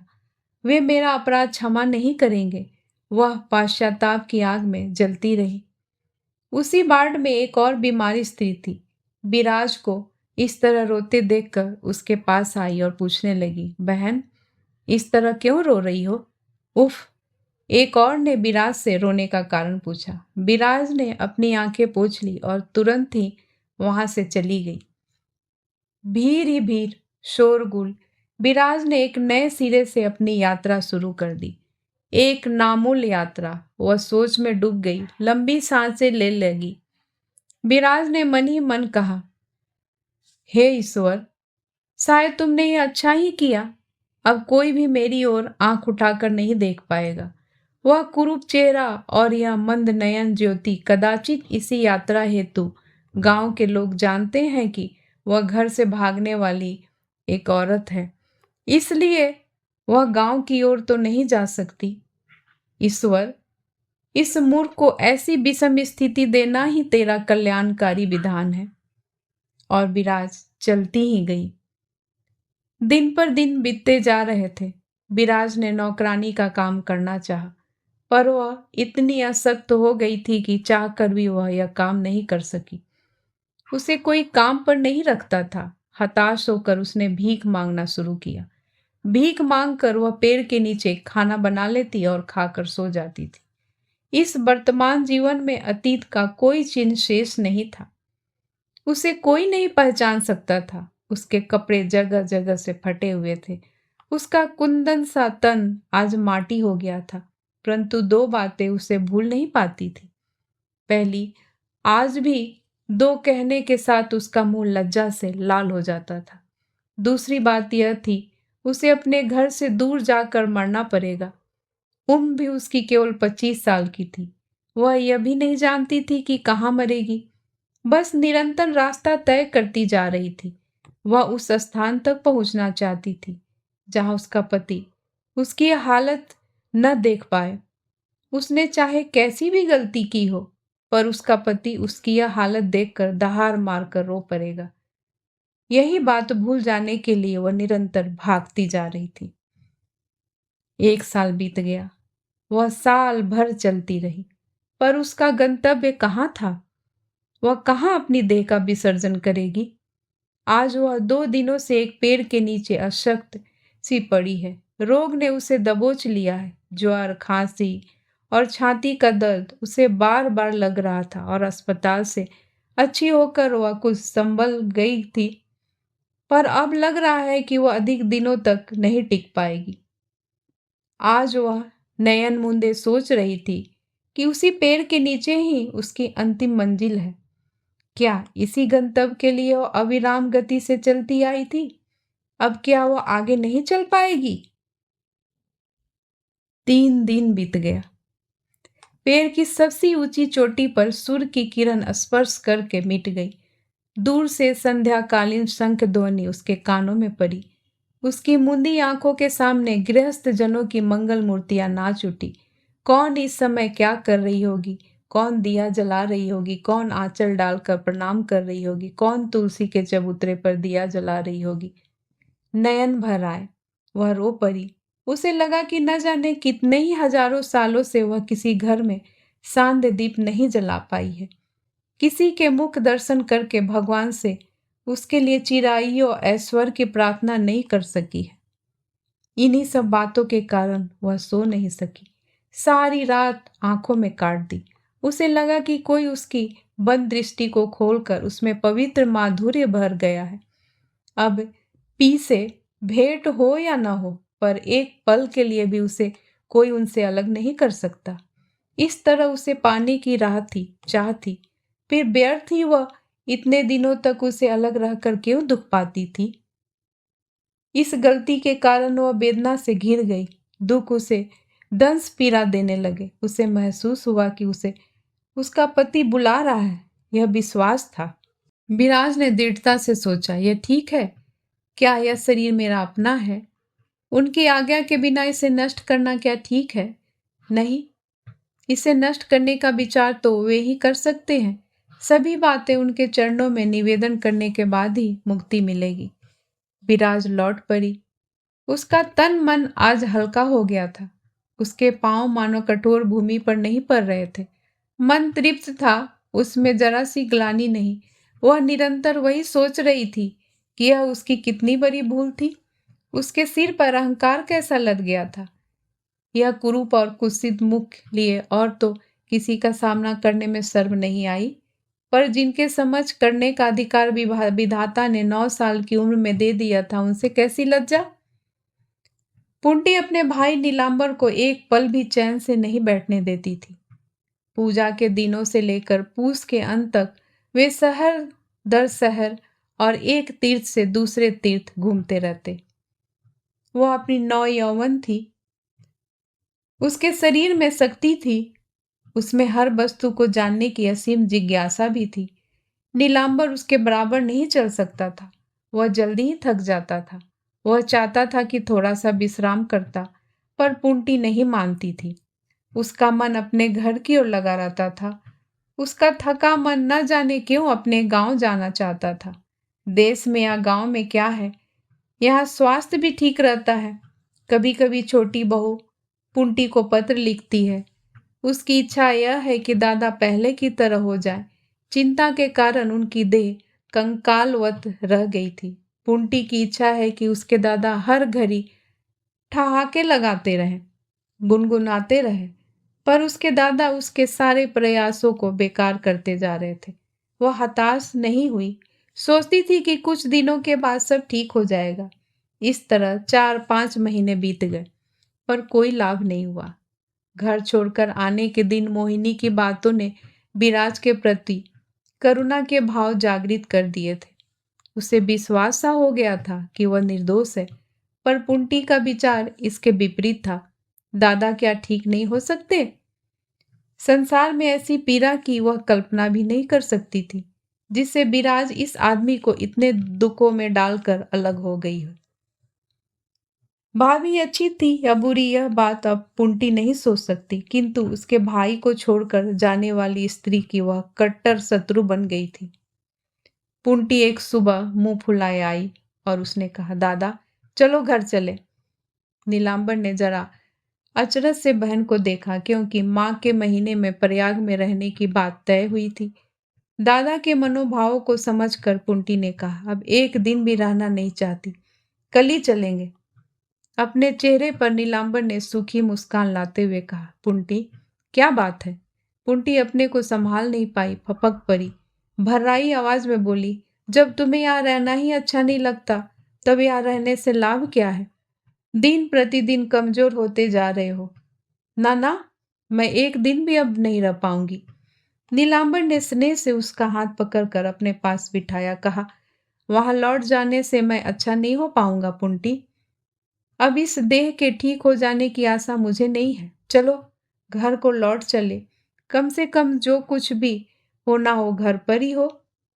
पुंटी अपने दादा की बात सुनकर रो पड़ी, बोली, तुम सदा उसकी चिंता क्यों करते हो? बहुत कमजोर हो गए हो। यह किसने कहा है कि मैं सदा उसे स्मरण करता हूँ? पुंटी ने कहा, कहेगा कौन? मैं स्वयं ही जानती हूँ। तू उसे याद नहीं करती? नहीं करती। उसे याद करने मात्र से पाप लगता है। क्या लगता है? पाप। उसका नाम लेने से मुंह अपवित्र हो जाता है, स्नान करना पड़ता है। नीलांबर के तेवर बदल गए। वह कठोर स्वर में बोला, पुंटी। पुंटी सहम कर रह गई। वैसे पुंटी नीलांबर की लाडली बहन थी। उसने बचपन से लेकर आज तक हजारों गलतियां की, पर दादा की कभी भी इसने इतनी लाल आंखें नहीं देखी। इतनी आयु में झिरकी खाकर उसे ग्लानि सी हो गई, सिर झुका लिया। नीलांबर उठ गया। पुंटी फपक फपक कर रो पड़ी। दोपहर को भोजन की थाल लेकर दादा के सामने नहीं आई। दासी के हाथ थाली भेज दी और आड़ में खड़ी हो गई। नीलांबर ने बुलाया तो उसने बात नहीं की। सांझ हो गई। नीलांबर आसन पर बैठा था। वह पूजा पाठ से निवृत्त हो गया था। पुंटी के दादा की पीठ पर अपना मुंह रख लिया। दादा से शिकायत करने का एक यही तरीका था। बचपन से ही यही करती थी। नीलांबर को सहसा कुछ याद हो आया। उसकी पलकें भींग गई। पुंटी के सिर पर हाथ रखकर उसने कहा, क्या है री बेटी? पुंटी दादा की गोद में मुंह छिपाकर रोने लगी। नीलांबर उसके सिर पर हाथ रखकर बैठा रहा। थोड़ी देर के बाद पुंटी ने कहा, दादा अब मैं कभी नहीं कहूंगी। नीलांबर ने उसके बालों को सहलाकर कहा, हारी ऐसे कभी मत कहना। कुछ रुक कर नीलांबर ने आगे कहा, हाँ पुंटी, उसने तुम्हें माँ की तरह पाला पोसा है। बड़ी है, वह तुम्हारी माँ के समान है। कम से कम तेरे मुंह से इस तरह की बात शोभा नहीं देती। पुंटी ने आंखें पोंछते पोंछते कहा, यह मैं या भगवान ही जानता है। उस समय वह पागल हो गई थी। यदि उसे जरा भी होश होता तो वह आत्महत्या ही करती। पुंटी ने फिर पूछा, दादा वह अब आती क्यों नहीं? वह जिस दशा में मुझे छोड़कर गई है जरूर आ जाती पुंटी। तू स्वयं सारी बातें अच्छी तरह समझती ही है। हाँ दादा, नीलांबर ने भावावेश में कहा, यही सोच लो बहन, वह आना चाहती है पर आ नहीं पाती। पुंटी तू नहीं समझती, पर मैं जैसे ही आंखें बंद करता हूँ वैसे ही वह मुझे दिखने लगती है। बस यही बात मुझे सुखाई जा रही है। पुंटी फिर रो पड़ी। नीलांबर ने भी अपने आंखें पोंछते हुए कहा, उस अभागिन की बस केवल 2 ही कामनाएं थी। पहली कि अंत समय उसके प्राण मेरी गोद में निकले और दूसरी यह कि मरने के बाद वह सीता सावित्री के पास जाए। पर अभागिन की ये दोनों ही साधे पूरी नहीं हुई। पुंटी चुपचाप सुनती रही। नीलांबर रुधे स्वर को साफ करके बोला, सब लोग उसे ही दोष देते हैं, पर भगवान जानता है कि वह किसके अत्याचार से डूबी। तू ही कह कि मैं किस मुंह से उसे दोष दूं। दुनिया की नजरों में चाहे वह कितनी ही कलंकिनी हो, पर मैं उसे कभी कोई दोष नहीं दूंगा। उसे आशीर्वाद दिए बिना मैं कैसे रहूं? अपनी ही गलती से मैंने उसे इस जन्म में पाकर खो दिया। ईश्वर करे अगले जन्म में वह मिल जाए। उसका गला रूंध गया। पुंटी जल्दी से उठकर अपने भाई के आंसू पोंछने लगी। वह स्वयं रो पड़ी। दादा, जहां जी चाहे चलो, मगर मैं तुम्हें नहीं छोड़ूंगी, एक पल के लिए भी नहीं। नीलांबर ने सिर उठाकर जरा हंसने का असफल प्रयास किया। बिराज रास्ता तय करती जा रही थी। वह जगन्नाथपुरी के रास्ते से लौट रही थी, अनिर्दिष्ट मृत्यु सैया की खोज में। वह सदा यह सोचती थी कि यदि शरीर निष्पाप है, तभी पति के चरणों में पत्नी प्राण त्याग सकती है। दामोदर नदी के पार पहुंचते पहुंचते वह थक गई थी। वह काफी असक्त हो चली थी। पेड़ के नीचे परी परी वह हर घड़ी पति के चरणों की वंदना करती थी। बस यात्रा करती जा रही थी। तारकेश्वर में बाजार लगा हुआ था। बैलगाड़ियों का आना जाना हुआ था। एक बूढ़े को रो धोकर उसने ले जाने के लिए राजी कर लिया। उस दिन आकाश में बादल छाए हुए थे। तीसरा पहर होते होते अंधकार सा छा गया। सुबह मुंह से बहुत खून निकल जाने से बिराज और भी कमजोर हो गई थी। वह मंदिर के पीछे मुंह छिपाए पड़ी थी। उसके मन में अनेक तरह के भावों का आना जाना लगा रहा। उसने तय किया कि अब वह भीख नहीं मांगेगी। दरअसल भीख का भाव अब उसके चेहरे पर नहीं था। एक अजीब सा विद्रोह था जो अभिमान की दीप्ति से झिलमिला रहा था। वह परिक्रमा की राह के पास लेटी हुई थी। अचानक किसी का पांव उसके हाथ पर पड़ा। उसे दारुण वेदना हुई। वह करा उठी। आह! अपरिचित आदमी चौंक कर कह उठा, हाय, यहाँ कौन पड़ा है? मुझसे पाप हो गया। ज्यादा चोट तो नहीं आई? विराज ने अपने मुंह से कपड़ा हटाकर देखा तो वह नीलांबर ही था, लेकिन वहां रुका नहीं था। नीलांबर ने पुंटी से कहा, पुंटी, वह स्त्री मुझसे कुचल गई है। उस भिखारिन की कुछ सहायता कर दो। पुंटी ने आकर भिखारिन से पूछा, अजी, तुम्हारा घर कहाँ है? सप्तग्राम। वह हंस पड़ी। विराज की न भूलने वाली जो चीज थी वह थी उसकी हंसी। उसे एक बार जिसने देख लिया वह भूल नहीं सकता। अरे, यह तो भाभी है। पुंटी उस जीर्ण छीन देह पर पड़ गई और लिपट कर रो पड़ी। नीलांबर ने सब कुछ समझ लिया। लपक कर आया, बोला, पुंटी, यहाँ मत रो, उठ। नीलांबर उस कमजोर सूखी देह को बच्चे की तरह उठाकर अपने डेरे की ओर चल पड़ा। नीलांबर ने चाहा कि बिराज को किसी अच्छी जगह ले जाया जाए जहां वह स्वस्थ हो सके, पर बिराज ने बार बार यही कहा कि उसे अपने घर ले चलो, अपनी चरपाई पर लिटा दो। उसे घर ले आया गया। नीलांबर उसकी चरपाई नहीं छोड़ता था। बिराज रात दिन ज्वर में अचेत रहती थी। थोड़ा सा भी चेत आता तो घर की हर वस्तु को गौर से देखती थी। घर के प्रति उसके तीव्र सम्मोह को देखकर नीलांबर बेचैन हो जाता। 2 हफ्ते गुजर गए। कल से बिराज की तबीयत और अधिक खराब लगने लगी थी। दिन भर प्रलाप करके वह थोड़ी देर के लिए सो गई थी। शाम होने के बाद उसकी आंखें फिर खुली। पुंटी रोती रोती उसके पांव के पास सो गई थी। छोटी बहू सिराने बैठी थी। बिराज ने कहा, छोटी बहू। छोटी बहू उसके नजदीक अपना मुंह लाकर बोली, दीदी, मैं हूं, मोहिनी। पुंटी कहाँ है? छोटी बहू ने संकेत करके कहा, तुम्हारे पास सो रही है। वे कहाँ है? छोटी बहू ने बताया, उस ओर संध्या पूजा कर रहे हैं। मैं भी करूंगी। उसने आंखें बंद कर ली और मन ही मन भगवान को याद करने लगी। थोड़ी देर बाद दाहिना हाथ माथे से छुआ कर प्रणाम किया। फिर क्षण भर मोहिनी की ओर देखकर उसने धीरे धीरे कहा, बहन, लगता है आज मुझे जाना है। मगर मेरी कामना है कि दूसरे जन्म में मैं तुम्हें फिर पाऊं। कल ही सब जान गए थे कि विराज का अंतिम समय आ गया है। छोटी बहू रोने लगी। विराज होश में थी। उसने मंद स्वर में कहा, छोटी बहू, सुंदरी को एक बार बुलवा सकती हो? छोटी बहू ने भरे गले से कहा, अब उसे क्यों बुला रही हो? वह किसी भी कीमत पर नहीं आएगी। विराज ने दृढ़ स्वर में कहा, आएगी, जरूर आएगी। उसे बुलवा तो भेजो। मैं उसे क्षमा करके आशीर्वाद देती हूँ। अब मुझे किसी पर क्रोध और लोभ नहीं। भगवान ने मुझे क्षमा करके मुझे अपने पति के पास लौटा दिया, इसलिए मैं भी उसको क्षमा करना चाहती हूँ। छोटी बहू ने रोते रोते कहा, दीदी, भगवान तुम्हें इतनी सजा क्यों दे रहा है? कोई अपराध भी तो नहीं किया। एक हाथ लेकर भी तुम्हें हमारे लिए छोड़ देते। विराज हंस पड़ी, बोली, बहन, गांव नगर में मेरी बदनामी हो गई है। मेरे जीवित रहने से कोई फायदा नहीं। फायदा है, छोटी बहू ने कहा। तुम्हारी बदनामी झूठी है। झूठी बदनामी से हम क्यों डरे? पर मैं डरती हूँ, विराज ने कहा। मेरा अपराध कितना ही छोटा या बड़ा हो, पर एक हिंदू स्त्री को इसके बाद जिंदा रहने का कोई हक नहीं है। यदि मुझ पर भगवान की दया है, परंतु पुंटी रोती हुई आर्तनाद कर उठी, ओह, भगवान की बड़ी दया है। असल पापी को कुछ नहीं हुआ और सजा हमें दे रहा है। विराज ने बनावटी गुस्से में कहा, चुप रह कलमुही, चिल्ला मत।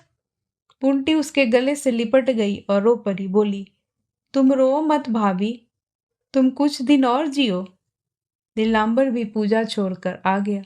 उसने पुंटी का रोना सुन लिया था। विराज उकरे हुए गले से बार बार कहने लगी, पुंटी बेटी, रो मत, सुन। नीलांबर आर में खड़ा होकर सुनने लगा। वह जान गया था कि विराज की सारी चेतना लौट आई है। विराज कहने लगी, पुंटी, भगवान को बिना कारण दोष मत दो। इस बात को आज मैं जानती हूँ कि मेरा मरना ही मेरा जीना है।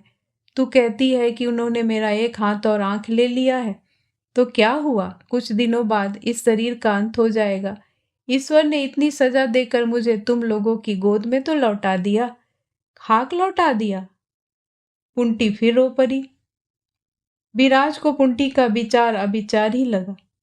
कुछ देर बाद विराज ने कहा, पुंटी, जरा एक बार अपने दादा को बुलाओ तो। नीलांबर द्वार में खड़ा ही था, आकर उसके सिराने बैठ गया। नीलांबर उसकी नाड़ी देखने लगा। हाँ विराज, सचमुच सब कुछ भी नहीं रह गया। नीलांबर ने समझ लिया था कि ज्वर के बेग में वह इतनी बातें कर रही है, इसके बाद शायद वो समाप्त हो जाए। नारी का तो यही कहना है।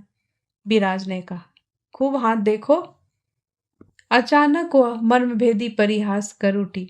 दोनों को यह बात याद हो आई कि इसी बात को लेकर अनर्थ हुआ था।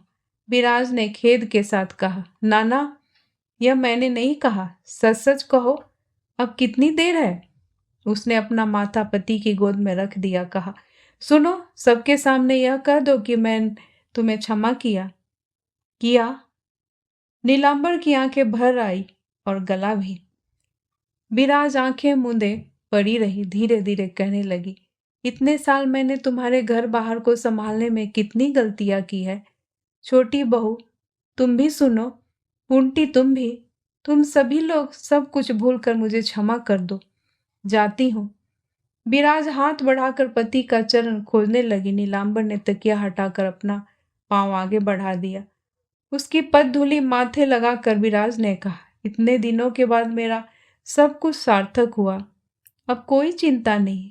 मेरी देह शुद्ध है, पापहीन है। अब चलती हूँ, वहां तुम्हारी राह देखूंगी।